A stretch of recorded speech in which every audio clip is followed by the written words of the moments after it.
So my car crash was 11 years ago. It was on December 29th, 5 days after I turned 35. And I tell everybody that it happened just like it does in the movies, because in my mind, that's how it replays. Like, everything is in slow motion.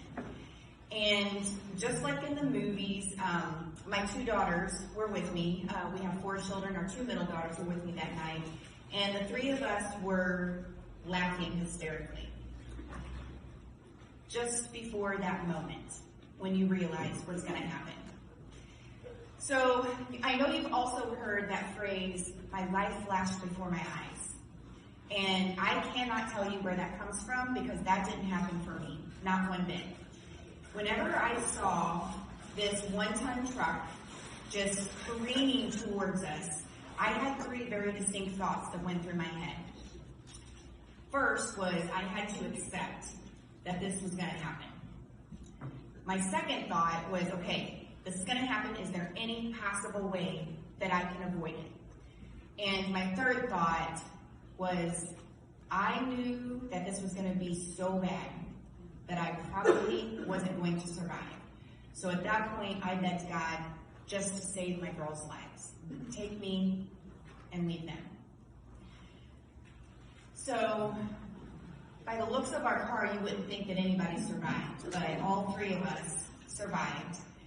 It was a 4-car pileup, and you would think by the looks of our car that we were the very first one in line, but we were actually number 2.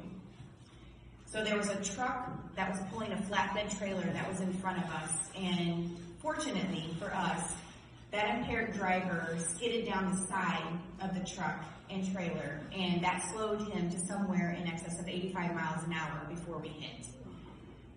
Now, we did hit head on, but apparently I swerved to the right to try to avoid him. So we hit head on more on my side, the driver's side. And because of that awkward hit, it turned him to have a second impact into the side of my door. And because of his speed, it then flipped him around to the rear of our car, where he was hit from the side. He was T-boned by a 17-year-old boy driving a Suburban. Out of all 4 of those vehicles, that impaired driver was the only one who was not wearing his seatbelt.